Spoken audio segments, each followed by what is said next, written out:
Iftikhar. And frankly, I don't know Mia Iftikhar from anywhere. But having had this short discussion with Kamran, I discovered he's a great man. Why? Because what's happening is immense in this particular organization. And by the way, I'm an organization development consultant. I started working in Pakistan back in 1991, having lived in the United Kingdom, Clive, for 20 years. And I was actually very fortunate to have been in England because that's where I learned the value of dignity and respect. Sadly, something which I did not learn while I was in this country. Till metric, if I had remained in this country, I might have been the biggest gunda on earth. But I was civilized in that society in some form or manner. So Clive, thank you very much for being British. And I must say some of my values do come from there and they resonate with what Nadeem has been speaking of as well. So that's tremendous. Kamran, I didn't call you here just to stand. Why don't you tell us a bit of your story? And I asked him, hey, by the way, are you in any way related to the MD? So he says, no, I'm not. Of course I'm not. I said, great. So there's no nepotism out there. So please tell us in 3 minutes something about your organization and human capital examples. So Panther brand is a leading brand in tires and tubes. For the last 5 years, we are growing with a pace of around 80% plus. This growth is due to the human resource. Our MD do have a real vision regarding the human resource. It's very rare in the organizations that annual leaves is compulsory in our organization. No late sitting is allowed. Every HOD is responsible for its segment and has the liberty to strengthen its teams in terms of quality and quantity. So there is no bar कि जी इतने % रखने हैं या नहीं कितने नहीं रखने. So the strength behind our growth, such a huge growth, is the human resource which we hired during the previous years and we have retained them. So my management vision is to, like previous speaker told us, that employees are our internal customers. We are giving real respect and privilege to the employees. It's a company of more than 8 billion now. 5 years back it was just 1 billion company. So we are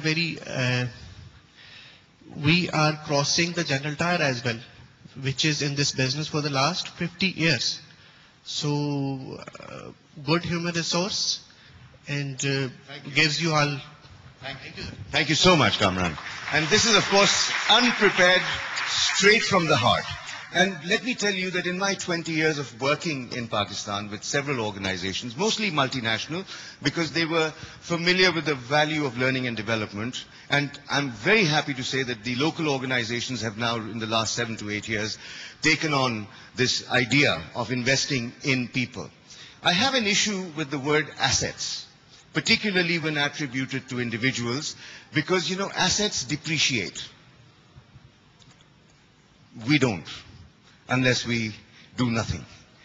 Human beings need to be treated with greater respect than being labeled as capital or asset or resource.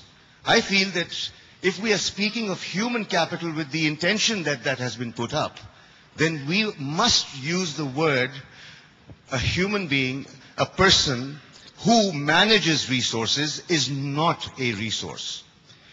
The other word I have a major exception to in the field of human resource management is the word employee. Highly disrespectful, because who is an employee? You employ, which is to use. An employee is a usee. So there is a user, the employer, and there is a usee, the employee. I'm sorry, it doesn't make sense. To me, I'd much rather be known as an associate rather than an employee. For example, there's another question I often ask people. Who do you work for? And when I hear them mention their company name, I feel that the guy doesn't know. If you work for yourself, for your goals, in an organization, then you become a different kind of individual. And if you are working for someone, then you are denigrating yourself. And this word subordinate, I have issue with as well. I have an amazing amount of problem with the word bargaining. particularly when we talk about collective bargaining, give and take. Saudabazi in Urdu. I can't handle that. These are very derogatory terms. Then you hear these words such as redundancy programs. What is redundant? Useless. And we have a program in which we are going to make a lot of people redundant. It implies that. Of course, the intention is never that. But why use such ridiculous terminologies when speaking about human capital? I think it's high time we revisit the terms and give dignity where it belongs to individuals who manage. Now, coming to corporate governance, I looked up lots of data when I was invited to speak on the subject. I discovered that it rests on 3 pillars. One is fairness. If an organization can be classified as fair, I think it's doing pretty good when it comes to corporate governance. If an organization is transparent, then that's another dimension along which you can say, yes, we're doing well or we are not doing well. So far, fairness is one principle. Transparency is the other. Can anyone guess what the third one is? The third pillar on which sound corporate governance rests. Could anyone venture a guess? The third one, and the only one. Accountability. And may I say that when it comes to accountability, most managers find it very difficult to hold others to account. When you speak of fairness in organizations, you talk about performance management. And performance management is something where if the measures are not clear and transparent, you can never be fair. And there are, by the way, quite a few issues in this particular domain. Having said this, there are 2 parts, as I see it, to corporate governance.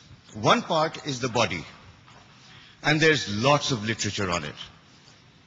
The other part is the soul. So if I see the title, which is, human or human capital and nucleus of corporate governance, think about it. Human capital here, I think, is the soul. And nucleus of corporate governance is the body. And body and soul must go together.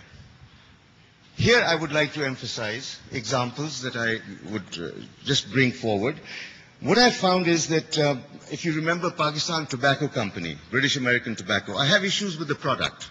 But I'm not here talking about the product, I'm talking about management. Amazing example of transformation, and this theme that we are discussing today, I think resonates in that organization. Godfrey Thoma is a gentleman who came